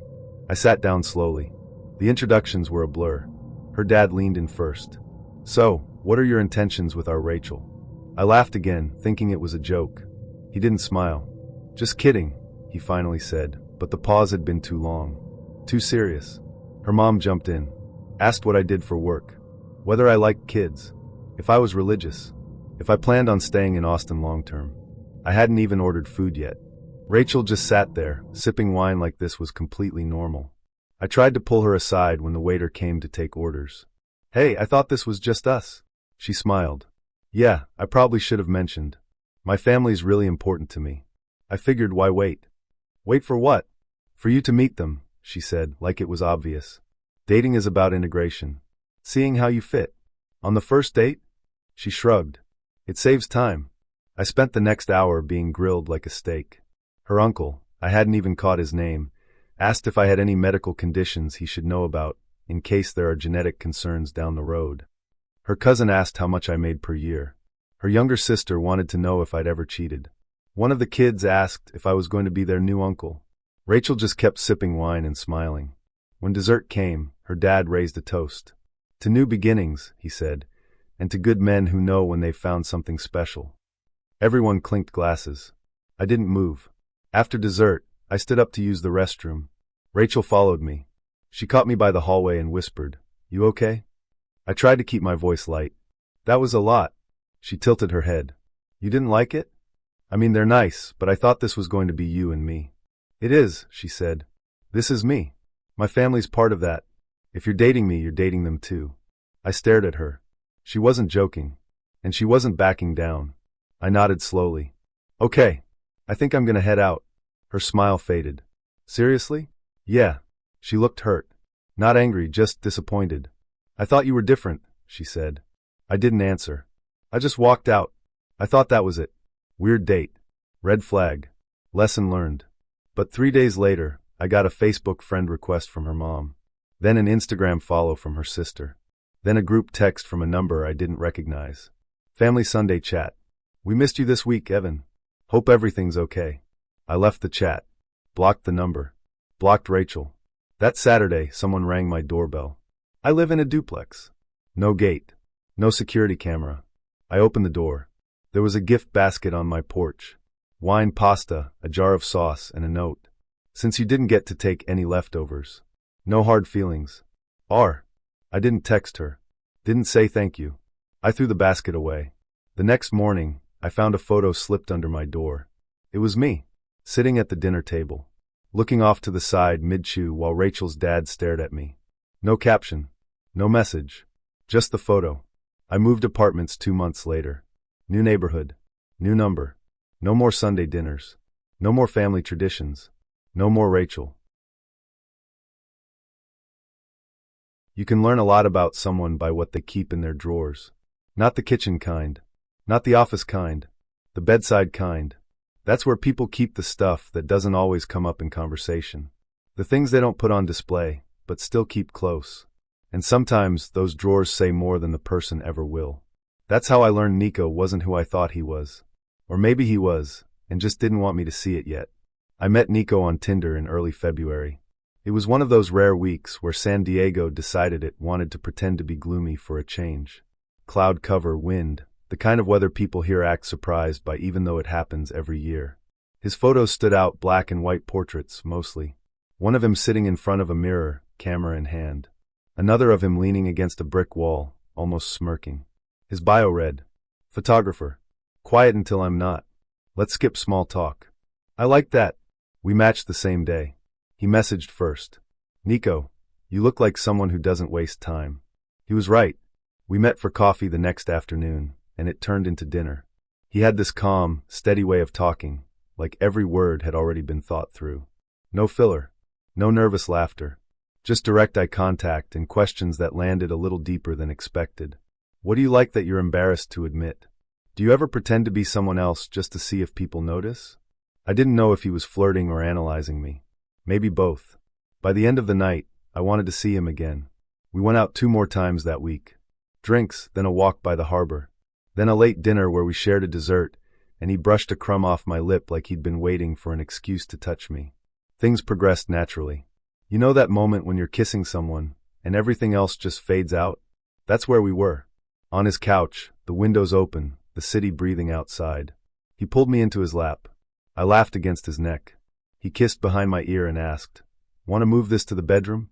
I said yes. His room was minimal but curated. A few framed photos, a dark blanket folded perfectly at the edge of the bed. The only splash of color came from the red candle flickering on his nightstand. We were caught in that phase between laughter and heat, when everything is still light but the air is shifting. We kissed. He touched the back of my neck. I could feel the tension building, the kind that makes you forget where you are for a second. Then I reached for the drawer. I wasn't snooping.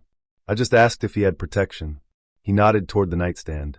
I opened it without thinking, and there it was. On top, a black box of condoms. Underneath that, a leather collar, a leash, and a red silicone ball gag. I froze, hands in the drawer, heart suddenly louder than it had been a second ago. I didn't say anything right away, just stared at the items. They weren't hidden. They weren't even buried. Just there, like they'd been waiting. I turned to him slowly, still holding the drawer open. He was sitting on the edge of the bed now, watching me. Calm. His shirt was half undone, his expression unreadable. I held up the collar, unsure if I was asking a question or just showing him the proof. He looked at me and said evenly, "That's not mine." Now, there's a specific kind of silence that happens after someone says something like that. It's not the same as awkward silence. It's heavier, slower, like the air itself is trying to figure out what to do. I blinked. "You keep stuff that isn't yours in your nightstand?" He didn't answer right away. Instead, he stood up, gently took the collar from my hand, placed it back in the drawer, and closed it. Then he said, "Let's not do this tonight." It wasn't defensive. It wasn't panicked. It was calm. Too calm. I left a few minutes later. No yelling. No confrontation. Just a quiet goodbye, and the feeling that I'd stepped into something I didn't understand. He didn't text that night, or the next day. I tried to rationalize it. Maybe it was leftover from an ex. Maybe he was into things he hadn't told me about yet. Maybe it was a conversation he didn't want to have without trust. But the way he said it, "That's not mine," just kept echoing. Because it didn't sound like denial. It sounded like a statement, a boundary, a warning. 4 days later, he texted, "Nico, sorry if I made things weird. You didn't do anything wrong." I didn't know how to respond. I typed and retyped a few replies. Eventually I settled on, "Me, do you want to talk about it?" No answer. But he sent a photo. One of his black and white portraits. A woman sitting on the floor, knees drawn to her chest. Back to the camera. Around her neck, barely visible in the shadows, was a collar. The same one. I stared at it for a long time. Then I put my phone down and didn't reply. A week passed. I didn't hear from him again. I'd mostly moved on. I told myself it was just a weird moment. That maybe he was into something I wasn't. That it didn't mean anything. Then I walked into a small gallery in North Park one afternoon. Just killing time before meeting a friend for tacos. I didn't even know Nico's work was being shown there. But there it was. A whole wall of his photos. And in the center, framed, lit, unmistakable, was the same woman from the picture he'd sent me. Only this time, her face was visible. And she looked like me. Not exactly, but close enough to make my chest tighten. Same hair. Same posture. Same curve in the jaw. The title card read, "Subject Unknown, 2021. I left without finishing the exhibit. The next morning, I found something on my doorstep. A plain envelope. No name. Inside, a photo. Of me. In Nico's apartment. Standing beside his bed. Drawer open. Holding the collar. The photo was taken from behind. From the hallway. I don't know who took it. I don't know if the woman in the portrait was real, or if she was just another part of his collection. I don't know what Nico really wanted that night, or what would have happened if I hadn't opened the drawer. But I haven't been on Tinder since. And I don't open drawers in other people's homes anymore. I was part of a group with the woman and several other people. I won't name what we did, but let's just say it was in the space of performing comedy. I didn't know her or several of the other people ahead of time, but as I got to know her, she turned out to be really funny and excellent performer at what we did. She was a real pro. I personally am drawn to competence and talent, so we started hanging out.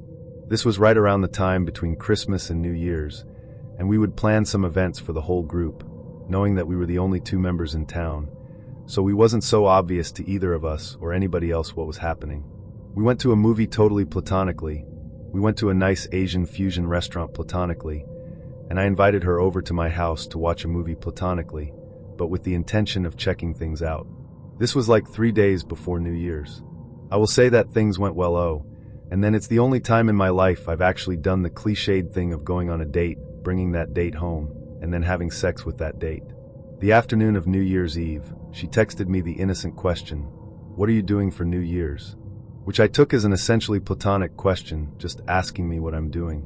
I had been invited weeks earlier to go to the New Year's Eve/housewarming party, is that my friend, female, was having at her new house.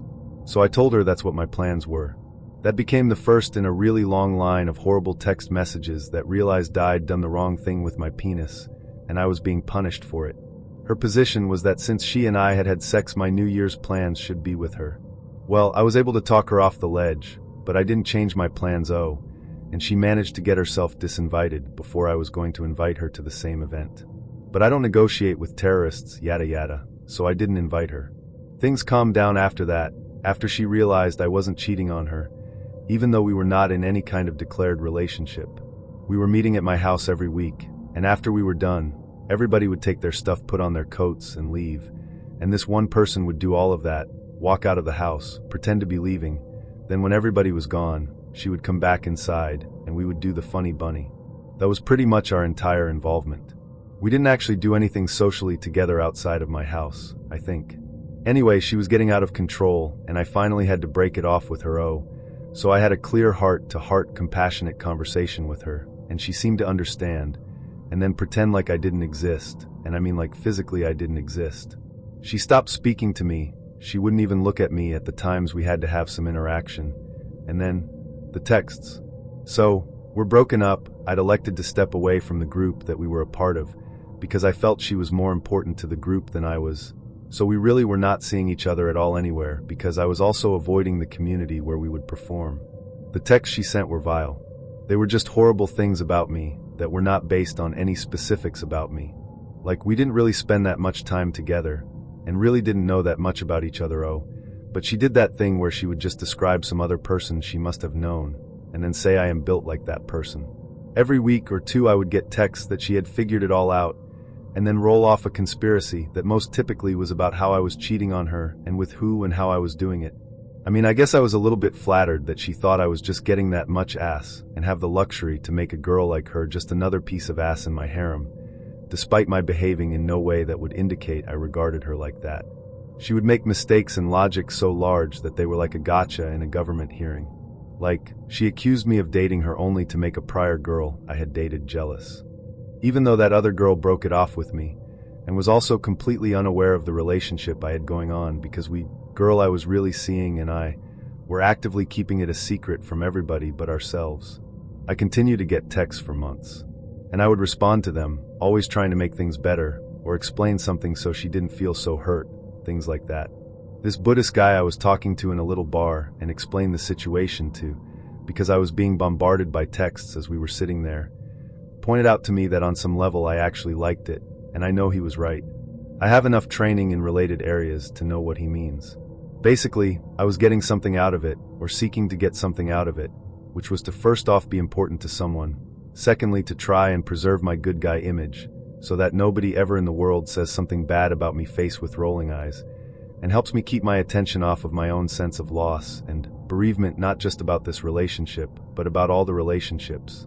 As kindly and compassionately as I tried to treat her, I just knew I was not cut out to be one of those people that's abused by their partner verbally and or emotionally, and I wasn't really interested in that, so the Buddhist's advice was to simply stop responding to the texts.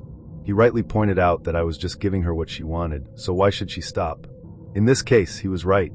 From that moment forward, I didn't respond to another text from her, and she stopped texting me about 3 days later or so. Her texts didn't change character at the end. She didn't acknowledge that I wasn't responding to her, and didn't seem to change tactics in response to this fact, but they just stopped. I never got another text from her ever. She's actually a really nice person, and very funny and talented, but also somewhat troubled by stuff from her past, to a slightly larger degree than most of us, so I do wish her well, and I've never wished her ill. It was absolutely my most mature handling of a breakup in my life, but also the worst breakup I had. A few years back, my first GF broke up with me and cheated on me, so I was down, and after a few months I tried dating apps. I am 27, and back then I was 20, so Tinder etc. was not that huge of a thing back then and here in Europe. Well, I met someone after a few tries, and we dated and got together after a few dates. It all went really well in the beginning, because we spent time together, and we had spare time. Also, we both wanted the best for each other. After approximately 2 months it all went downhill. Really fast. She wanted me to spend 8 days a week with her. She got jealous over all of my friends, for example. I met an old classmate after a few years, which is male. No offense here, I am a straight guy FYI. And she started writing and calling me like crazy, and I asked if anything happened. She said no, and then I was wondering if we can't speak later. Well, she had a fight with me over the pick the friend, and I took of our reunion, and having a nice day. She also got abusive and made fun of me and my hobbies. Once I was helping out in a small festivity in my town, and made good money for working 3 days straight. She called me every 5 minutes what I am doing, and when I come home. I then told her I am at work and I will turn off my phone now, because she is annoying as hell, and I am super busy. She insisted on coming to the place. I worked with a friend of her. I said alright, but I don't have time to come out, just to say hi. She and her friends started drinking and 2 random dudes tried to hit them up. She called me again billions of times. I was literally freaking out and telling her if she doesn't stop I let security take her away from here. After work I was going to her place and wanted to ask what this all was about and why she would drink with a stranger. And then she, her girlfriend, and the 2 strangers are coming, and the 2 dudes start shouting my name and all, and I was so pissed off I wanted to leave, and she started a fight that they didn't hit up on her. I was like, yeah, for sure, and if I would have done that, she would have let hell loose. She said it would be different if I do that. The best things are yet to come. She locked me up once in her room and flat. I was shouting for help and called my brother and she threatened me. I was never get physical or anything, but I was needing help. And after that I broke up with her. I told her mother I can't bring up any more energy for this, and I wish the best for her. She understood me and was such a kind person. Well, and my then ex threatened me to kill herself. She wrote me everywhere possible and asked me to come back. I told her one final time I won't, and why in a kind way. She wrote me she takes drugs because her friends tried to help her to overcome me. I was telling her that doesn't make things better, and that her friends are shitty if they support you like that. Now, here we go. Only a few weeks after that I was away with a group of friends eating and drinking in a pub. It was a super funny night, and then on my way home I was called by a stranger.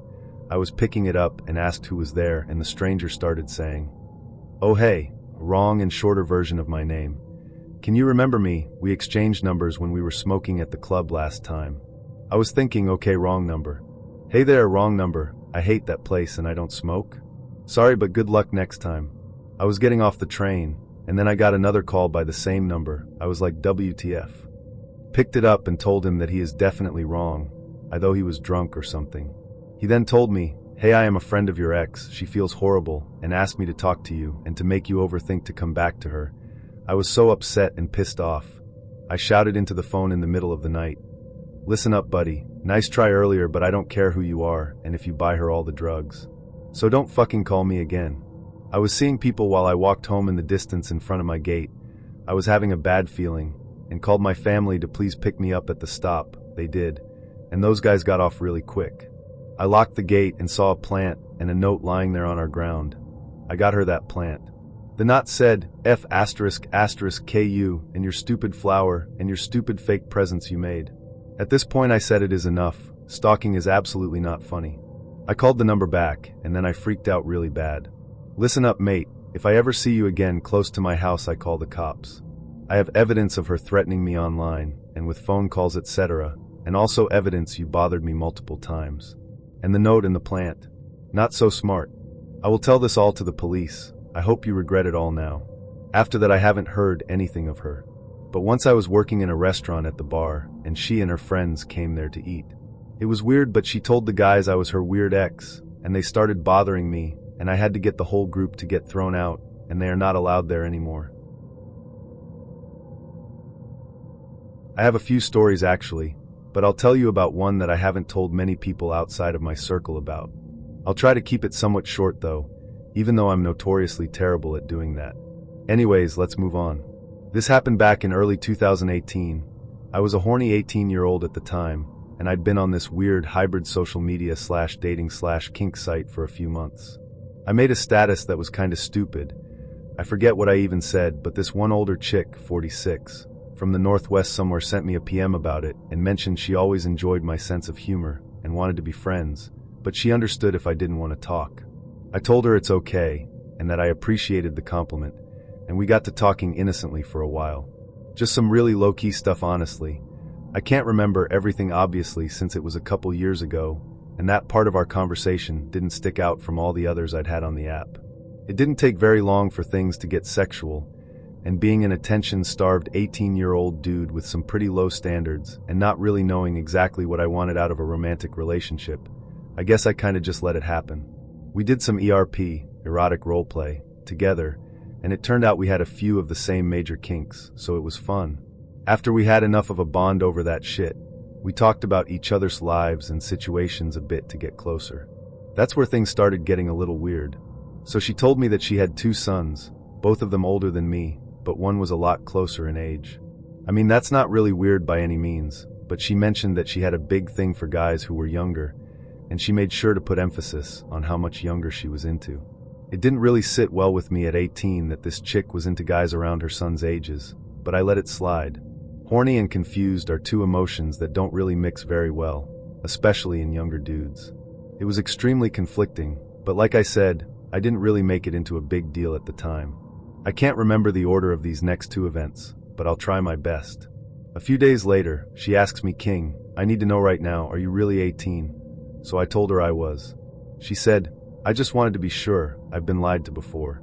A guy told me once a couple years ago that he was 18, but after we had sex I found out he was really 15-inch, and at that point I'm thinking, okay, maybe he did lie, but it's still pretty weird regardless." I think at that point it was starting to register with my hormonal-ass brain that something wasn't right. I was still dumb about it though, and I didn't break any contact, since at that point in time I was thinking I'd actually be able to sway my parents into taking me up to where she lived because of a college there that I wanted to check out, and maybe I'd get lucky one night. That's a long story in and of itself, but I don't feel like explaining my history with college and all that shit on here, so I won't. She messaged me later and said something along the lines of, "My entire week has been unproductive. I can't think about work at all. I've been thinking to myself, I want King and lots of attention, lol." I got some creepy obsessive vibes from that. I don't know what I said in response, but we eventually had another RP where she told me, "You're making me want to kidnap you so bad right now. If you come here I don't think I'll ever let you leave." Yeah, that would have been endearing if it was coming from someone who I didn't think was actually going to try and go through with it unironically. The whole thing was just getting to be too much. The obsession, the creepy messages, the fact that she fucked a dude below the age of consent, etc., etc. A few days after I was contemplating telling her I wasn't interested, she tried to bait me in further by saying, "You know, King, all the other 18-year-olds I've met have seemed more like kids than adults. Is it weird that I see you more as a full-grown man?" And looking back on it, in cases where the main goal is sex and not a relationship, I should have realized people who say that tend to be predatory as hell. I broke contact about a week later, and I haven't heard of her since then. I'm 21 now. I haven't tried to think too much about her.